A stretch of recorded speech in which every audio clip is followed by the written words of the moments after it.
दोस्तों, स्वागत है एक बार फिर अपने यूट्यूब चैनल पे नई कहानी के साथ। मैं आज आप लोगों को एक ऐसी कहानी सुनाने जा रहा हूँ, जहाँ पर एक विश्व स्तर की होने वाली महिला टेनिस खिलाड़ी की हत्या कर दी जाती है, जो भविष्य में एक अच्छी अंतर्राष्ट्रीय टेनिस खिलाड़ी बन सकती थी। चलिए जानते हैं पूरी कहानी क्या है और आपको पूरे विस्तार पूर्वक बताते हैं। हरियाणा के गुरुग्राम में दोपहर बिल्डर बाप ने पूर्व नेशनल लेवल खिलाड़ी बेटी राधिका यादव, जिसकी उम्र तकरीबन 25 वर्ष थी, उसे गोली मारकर हत्या कर दी उसकी। वारदात के वक्त माँ बाप बेटी घर पे थे। राधिका किचन में खाना बना रही थी। उसी वक्त बाप ने उसे लाइसेंसी रिवाल्वर से 3 गोलियां मार दी। पड़ोसियों ने फायरिंग की आवाज़ सुनी। दौड़कर मौके पर पहुंचे। राधिका की लाश किचन में खून से लथपथ पड़ी हुई थी और बाप भी पास में बैठा हुआ था। इसके तुरंत बाद राधिका को अस्पताल पहुंचाया गया, परंतु वहां पर डॉक्टरों ने उसे मृत घोषित कर दिया। सूचना मिलते ही पुलिस भी तुरंत मौके पर पहुंच जाती है। पुलिस ने आरोपी पिता को हिरासत में ले लिया। मौके से लाइसेंसी रिवाल्वर भी बरामद की। पुलिस ने चाचा की शिकायत पर हत्या का केस दर्ज कराया। पुलिस की शुरुआती जांच में यह सामने आया है कि राधिका टेनिस एकेडमी चलाती थी, जिसमें बढ़िया कमाई हो रही थी। उसके पिता को लोग ताने मारते थे कि बेटी कमाई खाता है। गुरुवार को इसी से परेशान होकर टेनिस एकेडमी बंद करने को कहा, मगर राधिका नहीं मानी और दोनों के बीच बहस हो जाती है। इसके बाद बाप ने गुस्से में आकर उसे गोली मार दी। सेक्टर थाना 57 के प्रभारी विनोद कुमार ने बताया कि राधिका के पिता दीपक बिल्डर हैं, फ्लैट बनाकर किराए पर देते थे। दीपक ने से जब पूछताछ होती है तो उसकी बेटी राधिका बड़ी खिलाड़ी है, ऐसा पता चलता है। नेशनल और इंटरनेशनल लेवल पर कई पदक जीत चुकी है। इस बात पर पूरे परिवार को गर्व था। वह भी बेटी राधिका पर गर्व करता था। दीपक ने आगे बताया, करीब 3 माह पहले राधिका के कंधे में चोट आई थी और टेनिस खेलते वक्त ही उन्हें चोट लगी थी। उन्हें डॉक्टर से इलाज कराया। चोट से तो आराम मिल गया, लेकिन बेटी ने टेनिस खेलना छोड़ दिया। इसके बाद राधिका ने अपनी एकेडमी खोल दी और वहां पर लड़के लड़कियों को टेनिस सिखाने लगी।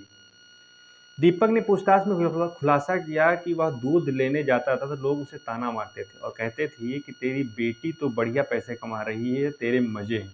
तो बेटी की कमाई खा रहा है, मजे हैं तेरे और तेरे परिवार के। दीपक ने बताया, कई लोगों ने यह तक कहा कि मुझे इस बात से बड़ी चुभन होती थी। उसे कई बार इस बारे में राधिका से बात की। दीपक ने पुलिस को आगे बताया कि इससे परेशान हो गया था। उसने राधिका से कहा कि वह एकेडमी बंद कर दे।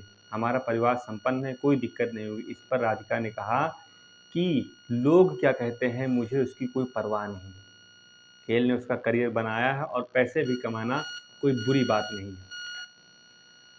थाना प्रभारी के मुताबिक दीपक ने पूछताछ में बताया कि गुरुवार को ही राधिका से एकेडमी न जाने के लिए कहा था, मगर वह नहीं मानी। उसने झगड़े करने लगी। लोगों के तानों की वजह से मैंने काफ़ी परेशान हो चुका था। ऐसे में जब बेटी नहीं मानी तो लाइसेंसी रिवाल्वर से उसे गोली मार दी।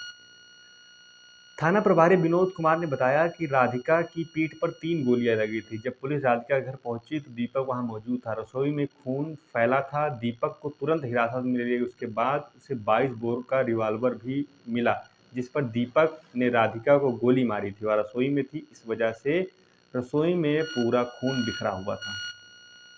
गुरुग्राम के सेक्टर 57 स्थित सुशांत लोक फेज 2 निवासी राधिका यादव को उभरती हुई नेशनल स्तर पर टेनिस खिलाड़ी थी। 23 मार्च 2000 को जन्मी राधिका ने कई इंटरनेशनल टेनिस फेडरेशन और विमेन टेनिस एसोसिएशन टूर्नामेंट में भाग लिया।